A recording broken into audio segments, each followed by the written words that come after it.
Мы находимся на том месте, где стоял наш деревенский дом культуры Ставровский. В какой-то степени он был церковью для нашей деревни. Потому что там бабушки занимались старыми песнями, старой кухней, учили следующее поколение. Но, к сожалению, Оршанская птицефабрика не посмотрела на это, сделала его строением 1935 года, а на самом деле в 1987 году он был построен. И снесли его. И сейчас мы видим пустырь. И людям негде собраться с депутатами, негде собраться, когда приезжают медики, нету собраться, где бы пообщаться. Люди предоставлены сами себе.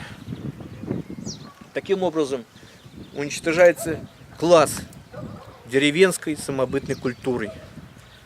И преступления творят не кто-то, а руководители крупных предприятий, такие как Оршанская птицефабрика.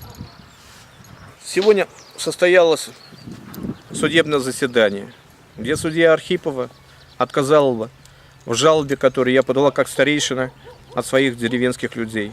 Жалоба по поводу незаконного сноса. Но, к сожалению, судья отказала в этой жалобе. И сейчас думаем, как дальше доказать справедливость.